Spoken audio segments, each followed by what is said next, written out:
The wind didn't roar. It murmured, slipping through coat seams, weaving between the old prayer flags nailed along the saloon's porch rail. It moved like rumors do, before words find shape. Low, cold, unkind. That morning, Grafton woke slow. Its buildings sat dulled beneath a sky heavy with cloud. Wagon wheels groaned. Doors creaked open like they were unsure. People moved with the uneasy weight of knowing something ugly was on its way. Though no one dared say it out loud, their eyes simply turned toward the square. Right in the middle, next to the feed store, a crate had been dragged out from behind the stables and dropped into the dirt. The wood was cracked, its corners soaked and splintering. Usually it was meant for hauling feed or gear. But not today. Today it held a girl. She stood barefoot on top, belly heavy with child, wrapped in a coat far too big for her, his coat. Her fingers clutched at the front like the buttons might be the only thing keeping her together. Curls, wild and damp from wind and mist, framed her cheeks. Most folks didn't know her name, but they all knew what she carried. Shame shows up faster than a name ever does. Next to her stood a man, grinning through yellowed teeth, tugging at the brim of his hat with a swagger he hadn't earned. Jeb Dawson, thin as a fence rail and twice as loud. A man with nothing in his pocket, who strutted like he owned the territory. He scanned the gathering crowd, hand raised like some traveling preacher about to deliver a sermon. "She's solid," Jeb hollered. "Sturdy. Good blood. She can cook and keep her mouth shut when it matters." A few laughs rang out sharp and scattered, like loose coins tossed on stone. Some folks looked away. Others didn't. Not everyone there had come to make an offer. Some came to gawk, because when disgrace is public, it becomes its own form of spectacle. And Grafton didn't get much theater. Clara Hart said nothing. Not when Jeb chopped her name in half. Not when a boy giggled and pointed. Not even when someone flicked a nickel near her feet. Like they were daring her to stoop.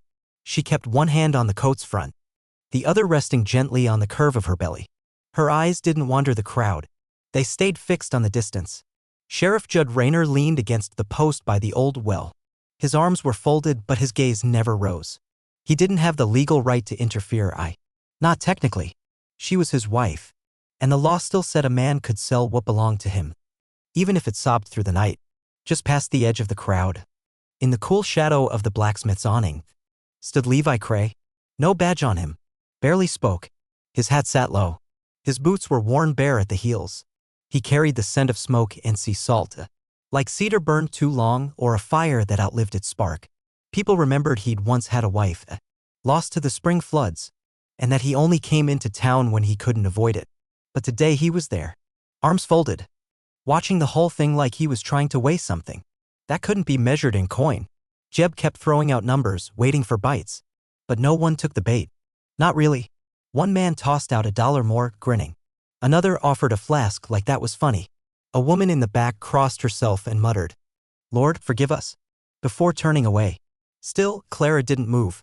She didn't cry, not in the way people half expected. Her lips parted slightly, like she was trying to taste the air, or maybe catch the moment when her life slipped out from under her. Jeb scowled and kicked the crate. "She ain't broken. She's carrying my son, and worth more than any of you prissy cowards and their soft-handed brats." But no one moved. No one dared meet her eyes. Then came a sound. Soft. Even. "Mine." Just one word. That was all. Not a shout. Not a plea. It didn't carry anger or pity. Just landed like rain on dry earth. Quiet. Surprising. Undeniable. Every head turned. Levi stepped forward. His stride was slow, measured. He didn't even glance at Jeb. His eyes were on Clara. "What did you say?" Jeb snapped. Levi reached into his coat, pulled out $4 silver and a folded scrap of paper. He laid them both on the crate. "I'll take her," he said. Laughter bubbled up, then stopped. It wasn't funny. Not the way Levi said it. There was no show of pride. No heat. No shame. Just a sense of finality. Like he wasn't offering. He was correcting something that never should have happened. Jeb blinked. "You serious?" Levi didn't answer. He just looked at Clara. And for the first time, she looked back. Not defiant. Not begging. Just steady. Like a tree bending beneath snow. But refusing to snap. "She don't even have a proper name," Jeb spat. "She does now," Levi replied. The sheriff still hadn't moved. But the twitch at the corner of his mouth might have been something. Approval. Maybe even relief. Jeb snorted, scooped up the coins, and stalked off without another word. Levi shrugged off his coat and held it out. She already had one. But his was dry, lined with wool. Warm. He didn't touch her. Just held it open. She stepped down slowly. Like any sudden motion might tear the moment apart. Someone muttered, "You'll regret that." Another voice, just behind them, "She ain't worth the dust on your boots." Levi said nothing. Clara didn't even blink. They walked through the square, shoulder to shoulder. She whispered, "Why?" He didn't pause. Didn't even glance over. "You looked cold," he said, as they passed the boy from earlier. The one who had pointed. Clara caught his eye. This time he didn't laugh. He just stared, wide-eyed, like maybe he'd seen something sacred. They passed the chapel. The saloon. That house with the green shutters. That hadn't opened since the frost set in. Patches of sun broke through the clouds. Tentative. Like even the light wasn't sure if it should be watching. Levi opened the door to his wagon and held it steady. She paused. "You don't know me," she said. He didn't push. Didn't answer. She climbed in. As the wagon rolled on, dust curling like smoke around the wheels, someone called from the boardwalk, not unkindly, "Ain't never seen a bride sold so quiet." The sheriff, almost under his breath, more to himself than to anyone listening, murmured, "Ain't never seen a man buy back dignity before." The road out of Grafton wasn't a long one, but it wound its way into the hills, where cottonwoods leaned like they were eavesdropping on sorrow. As the wagon creaked farther from judgment, away from crates, coins, and crooked grins, Clara shut her eyes. Not because she was afraid, but because for the first time in years, she was allowed to be still. No one needed her to speak, and that silence felt almost holy. The wagon rolled forward through stretches of sagebrush and shifting shadows, its wheels clicking like a clock that had finally remembered how to keep time. Clara sat stiffly on the wooden bench, her hands folded gently across her belly. She hadn't asked where they were headed, and honestly, it didn't seem to matter. The cold from that crate still clung to her bones.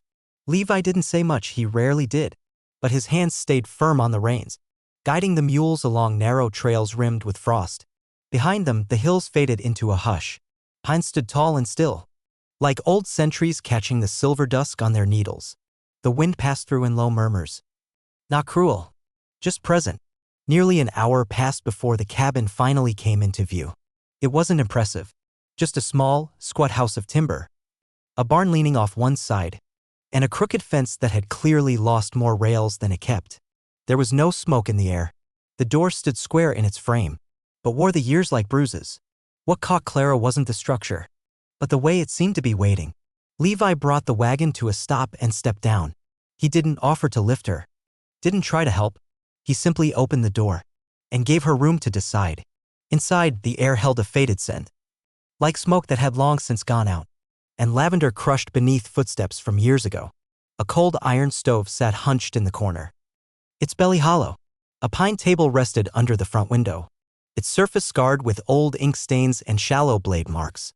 One rocking chair, one iron bed, a cradle tucked in the far corner, wrapped in a quilt whose colors had faded with time. Levi struck a match.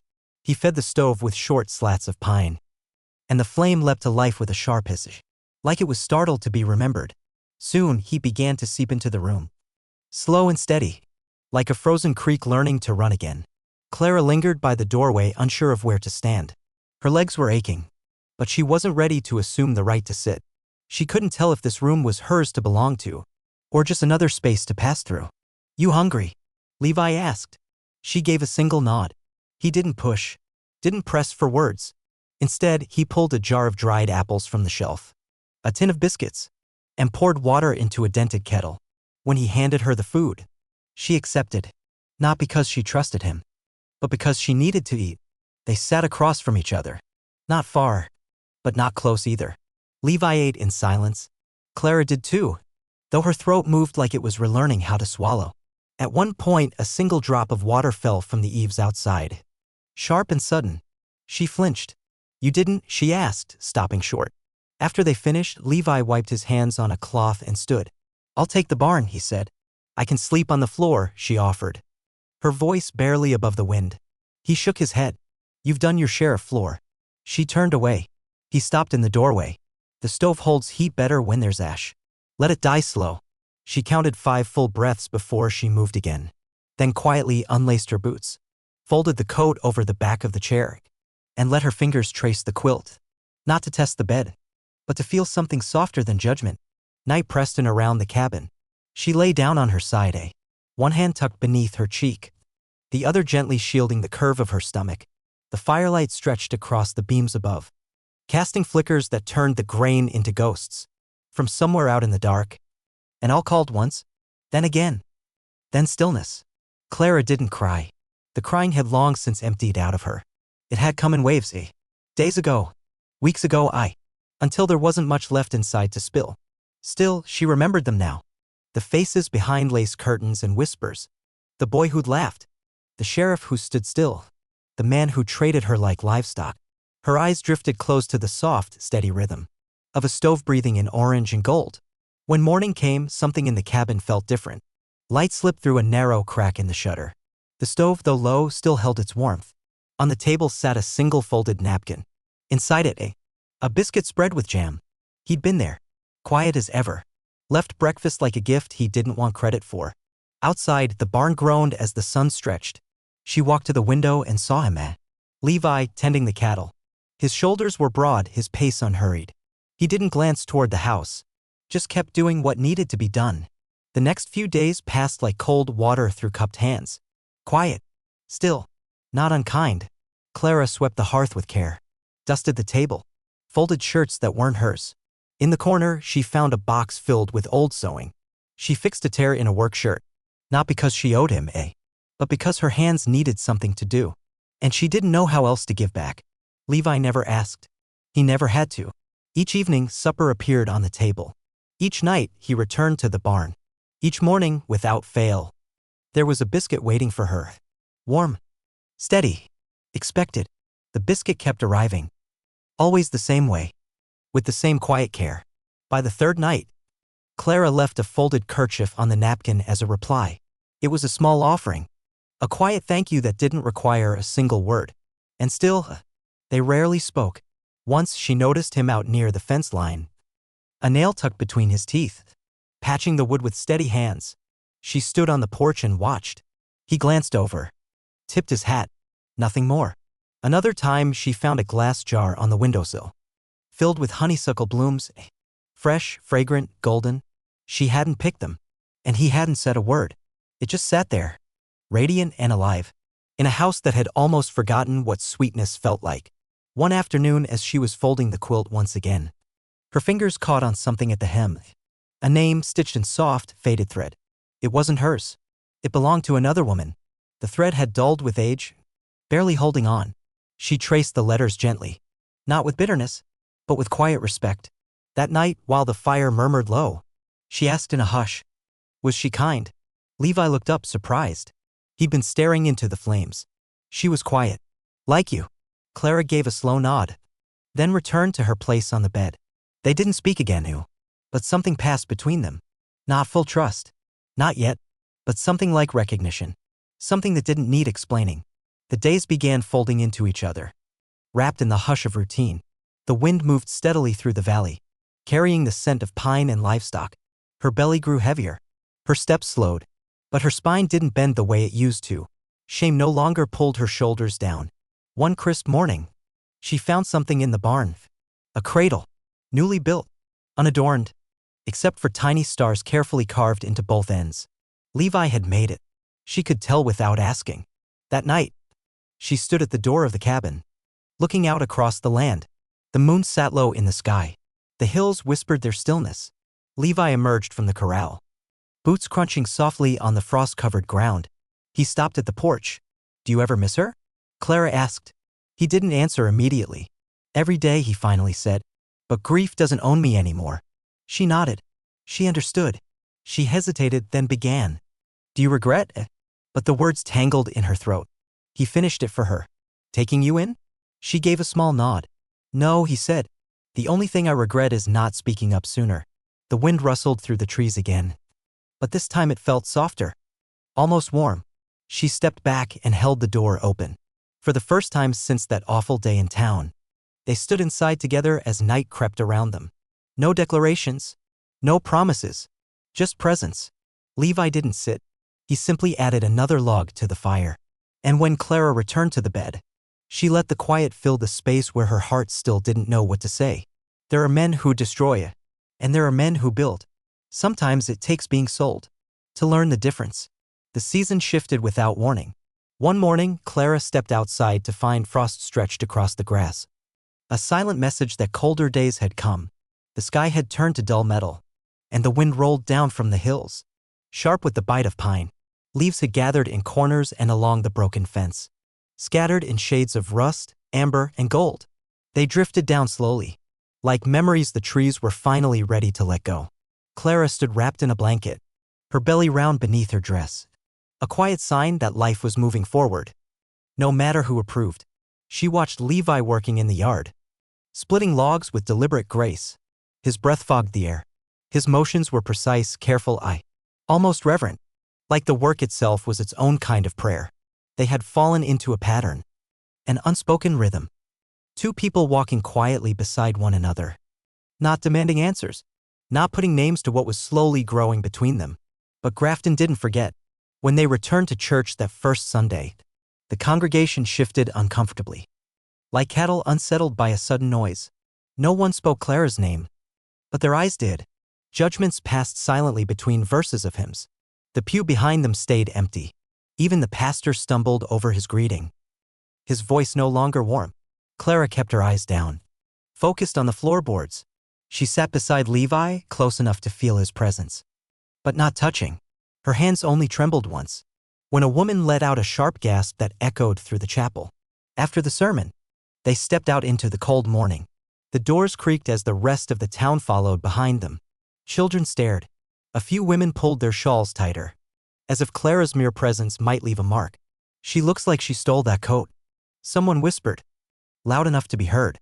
Levi turned slow and unbothered, and stared until the woman dropped her gaze. Mrs. Tisdale came last, arms full of hymnals. She gave Clara a look like she was scanning a ledger for errors. Then, with a brisk sniff, she handed Levi a jar of preserves. "For your table," she said, her voice clipped. "I imagine you'll need it before winter's done." "Thank you, ma'am," Levi replied with steady politeness. Mrs. Tisdale didn't spare Clara another glance. She simply turned on her heel and disappeared back inside. Clara lingered outside the church for a few extra moments. Above her, the bell rang out once, then again, and only then did she realize her knees had locked beneath her. She exhaled slowly, feeling sensation creep back into her legs. Levi didn't ask whether she wanted to return next Sunday. He didn't have to. He simply walked with her to the wagon, carrying the same quiet dignity he always wore, the kind that didn't need to be noticed to be real. That afternoon, Clara didn't speak. She sat near the hearth, peeling potatoes while the wind outside ruffled the grass. Like fingers through hair, Levi didn't interrupt the silence. He understood how to give it space, how to let things settle like dust after a long storm. Later, he rested his hand on the table and said plainly, "You don't owe them any understanding." She looked at him for a long moment. "I'm not sure I even owe it to myself," she admitted. He didn't offer advice, didn't correct her. He just reached down and nudged the basket of wood a little closer to her feet. It was his way of saying, "I'm here." In the days that followed, Clara began to take up more room in the little cabinet, though never in a way that felt like too much. She patched curtains, swept out corners that hadn't been touched in seasons, scrubbed the wash basin until her knuckles turned pink. More often now, she left the door open, letting the air in. She sat outside during the afternoons, knitting in the sunlight, her belly resting like a small hill beneath her shawl.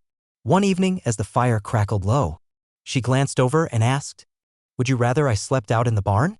Levi looked up from his chair. "You think I'd let a fox sleep inside while you stayed out there?" She smiled at that. A real one this time. Soft, but there. "I figure a fox would stir up less talk," she teased. He breathed in slow. "Let 'em talk. They don't put food on this table. They don't know who you are." She didn't answer, but she watched him longer than she usually did, like she was trying to translate something he wasn't saying aloud, but lived every day. By the third week of fall, Clara was walking the path to the well on her own. At first, she expected harsh looks, maybe even sharp words, or worse, stones. But the town was quieter than she'd imagined. Maybe folks were growing tired of the story, or maybe they'd never cared as much as she feared. Still, the judgment lingered in places. One afternoon, while she traded thread and flour at the mercantile, two young women stood near the back wall, whispering. She heard her name, twisted into thorns between their teeth. Didn't she leave? No, she married that rancher. Poor man must have been desperate. Clara turned before they could say more, but the words followed her out like a draft through a broken door. Outside, she nearly ran straight into Jeb. His boots still looked too polished for an honest man's work. His shirt was too clean to be earned. He grinned, like the last time they met was some great joke he'd told and wanted to hear again. Well, look who crawled back, he said. Clara straightened her spine, said nothing. He stepped closer. How's my boy? You sold him, she replied evenly. Sold you, he corrected. That boy's still mine. No, she whispered. Soft but unshakable. He's not. Jeb stared at her a while. Something flickered in his expression. A hesitation, maybe regret, but it passed as quick as it came. He tipped his hat low. You keep talking like that, someone's gonna remind you who you were. I remember who I was, she said. But I'm learning who I am now. She walked away before he could respond. Back at the ranch, Levi was working the fence, driving a new rail into place with slow, steady swings. Clara didn't mention Jeb. She didn't need to. Levi looked at her face, saw the quiet fire in her eyes, and nodded like that told him everything. That night, she sat by the stove while Levi read aloud. His voice was low and gravel-rich, the cadence of someone who didn't read often, but read well when he did.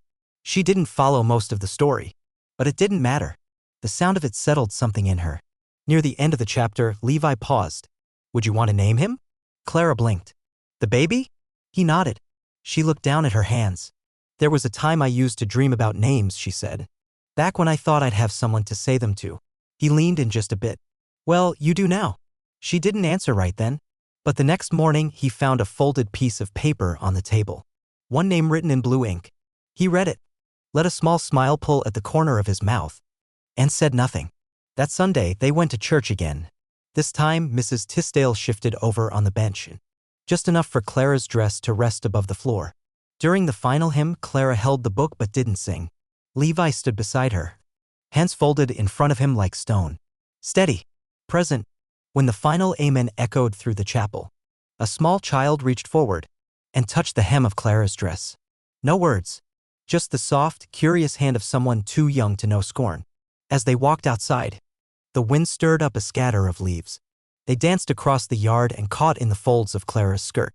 She didn't brush them away. Levi reached over, plucked one from her shoulder, and let it fall. She turned to him. I don't feel ashamed anymore. He didn't speak, but the look in his eyes said it clearly. You never should have.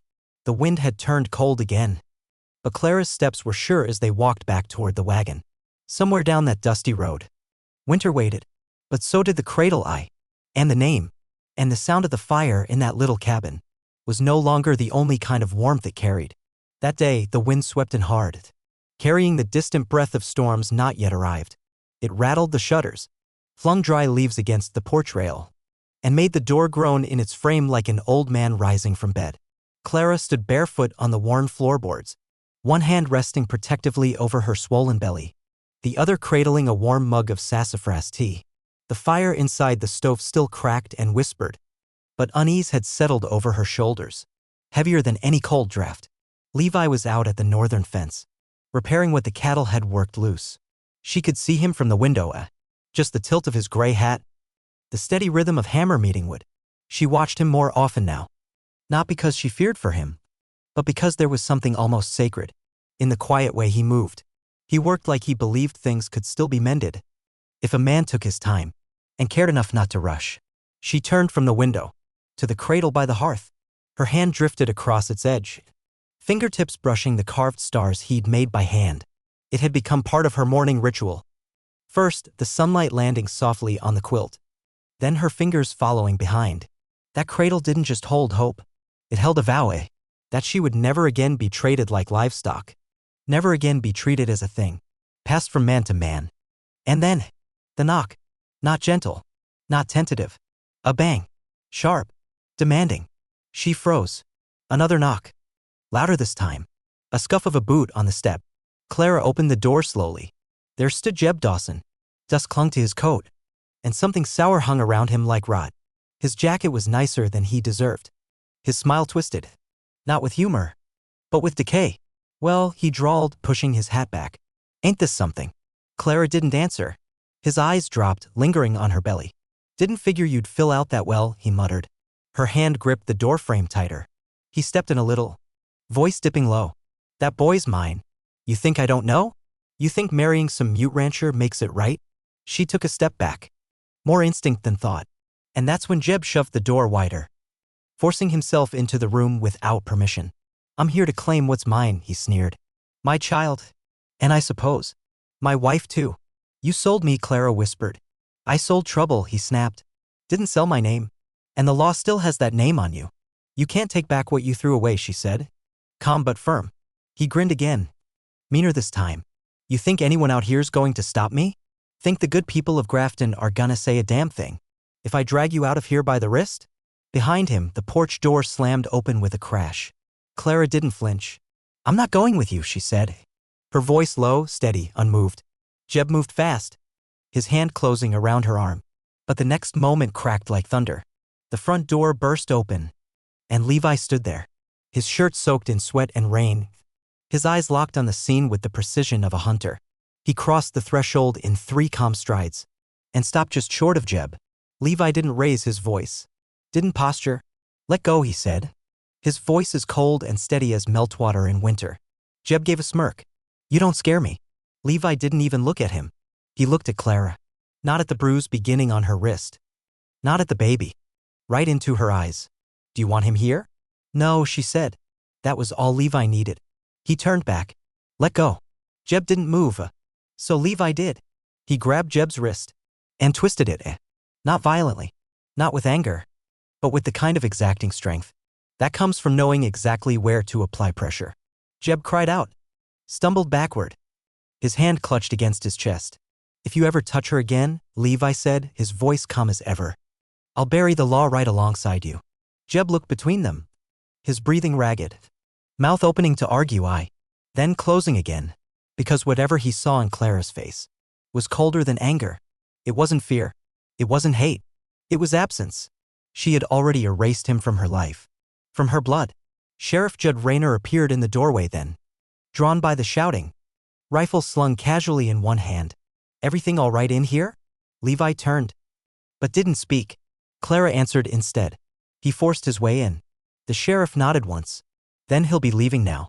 Jeb spat on the floor, then turned, his pride crumbling with each step. This ain't over, he muttered. No, Clara said. It is. The sheriff led him off the porch. When the dust finally settled, Levi reached toward her, but stopped just short. She gave a small nod. So he touched her gently, not pulling, just guiding her to the rocker. Her breaths came quick and shallow. She wasn't crying, just unraveling. Not loudly, not in pieces, just slowly, quietly, like a thread easing free from a tight stitch. Levi knelt in front of her, his voice gentle. You're safe now. Clara met his eyes. He was right, she said. Levi's brows drew in slightly. About what? I still carry his name, she murmured. Levi shook his head. Not here you don't, he said. Not in this house. That night, the fire crackled higher than usual, and the kettle began to sing before either of them noticed. Levi worked quietly, repairing the front door, sealing up the crack along the frame. Clara sat on the edge of the bed, one hand cradling her belly, feeling the child inside her turn. Gentle, certain, like the tide changing direction. She didn't ask him to stay, but when he reached for the barn door, she called out softly. Levi. He turned, framed in the doorway. I'm not scared of storms anymore, she said. He gave her a small nod. Then I'm not either. He crossed the room and placed something in her hands, a small, frayed piece of linen. The edges were worn, but stitched carefully in the center was a single name. The one you wrote, Levi said. For the baby. I made it into something sacred. Clara pressed the cloth to her chest, hands trembling slightly. You don't have to prove anything to anyone, Levi added. Not even to me. She looked up, eyes soft. But I want to. That night, she laid beneath the old quilt he once shared with someone else. And somehow it didn't feel borrowed. It felt transformed. Not a replacement, but a rebirth. The wind outside finally calmed near midnight, and the world, for a while, held still. In the dark, Levi whispered a prayer he hadn't spoken in years. It wasn't a plea for forgiveness, but a quiet thank you. And in her dreams, Clara walked barefoot through a field of golden rye, unburdened, untouched, completely free. The first snow arrived like a secret, soft and quiet, just before the sun dared rise over the hills. It didn't come with thunder or wind, just a hush.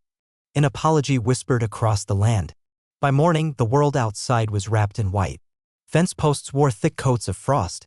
Branches bent with grace. Even the wind, once so sharp, now moved like a lullaby.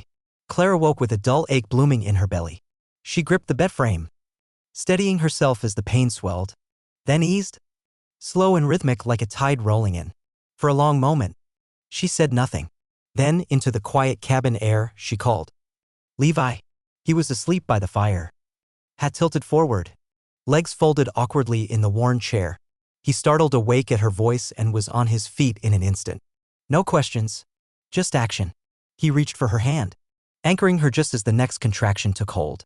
It was stronger. She doubled over, jaw clenched, a sound breaking from her throat that scared her more than the pain itself. Levi dropped to his knees in front of her, just as steady as ever. I've got you, he said. We'll get through this. Outside, the snowstorm thickened. Flakes tapped softly against the windows, and the wind rose again, howling like a choir of ghosts. But inside that small cabin, there was only breath, firelight, and waiting. Levi moved with a kind of calm that couldn't be taught. Not in muscle, but in heart. He boiled water, folded linens, whispered words that weren't sermons, but presence. When she cried out, he didn't flinch. When she wept, he didn't tell her to stop. He just stayed. The hours passed like whole seasons. The sun tried to rise, but never made it through the clouds. By evening, Clara's voice was worn raw, her skin slick with sweat. Her hands trembled from the effort. Her eyes darted wildly, searching for something to hold onto. I can't, she gasped, falling back against the pillow. Levi leaned in, cupped her face gently, not forcing her to look, just being there. You already are, he said. She locked eyes with him, like he was the only fixed thing in a sky that wouldn't stop spinning. And then, the baby arrived. Her cry tore through the room like a beam of light. Bright, sharp, alive. It echoed through the beams, bounced off the walls, filled the air with something new. Clara fell back, her chest rising with disbelief. Levi caught the baby in hands that shook, not from fear, but from everything else he was trying not to feel at once. He wasn't the kind of man who used many words, but when he looked down at the tiny, red, furious miracle in his arms, something inside him cracked open. He wrapped her in soft linen and carried her gently to Clara. It's a girl, he said, voice barely above a whisper. Clara blinked back tears, her lips parting in awe. She's strong, she said. Levi sat beside her. She's you, he answered softly. The storm outside slowly unraveled, as if even it had been holding its breath. Later that night, Clara sat close to the fire, cradling the baby in her arms, her thumb gently brushing a soft curl on the girl's tiny head. Levi set a warm bowl of broth on the table beside her. He said nothing, not about what he'd done, not about the life, the fear, the blood, and the love he'd held in both hands all within one long, holy day. He simply sat beside them, his presence quiet but solid, as if the three of them had always been meant to belong that way. They named her Elora, a name Clara had kept burning deep in her chest like a small flame. No wind could ever extinguish. In the days that followed, word made its way down the hill. The baby had come safely. The mother had survived. The man hadn't run. And slowly, awkwardly, and with guilt trailing behind them, the townsfolk returned. Mrs. Tisdale arrived with woolen booties, the stitches uneven, but clearly made with care. The pastor's wife left a warm loaf of bread, wrapped in a cloth, and set it quietly at the gate. A young boy carved a small wooden bird and left it perched on the porch rail. No one said the word, sorry, not out loud, but the apologies showed up in gestures. One evening, while Clara rocked beside the fire, Levi stepped in from the cold with something tucked under his arm. A sign, carefully carved, sanded smooth, sealed with intention. Woodmore Ranch, it read, and beneath, in soft, deliberate lettering, Clara's home. She reached out, touched the wood with trembling fingers, as if it might vanish at her touch. Then she leaned forward and kissed his hand. Not out of romance, not yet. It was gratitude. It was recognition. It was survival finding solid ground. That winter tested them. Firewood ran low. The creek froze solid. Levi's frame grew leaner by the week, always giving Clara the larger portion of every meal. But Clara grew stronger.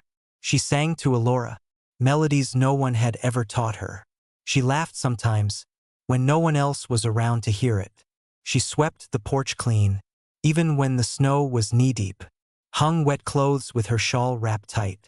And in the evenings, she sat beside Levi, her fingers brushing his from time to time, once by accident, and once on purpose. They never named what was forming between them. They didn't have to. In March, after the thaw had begun, Jeb Dawson's body was found in a ravine north of town. Sheriff Rayner said it was the whiskey and a bad-tempered horse that did it. Levi never spoke of it. Clara didn't ask. Some things don't bury easily, but that chapter had.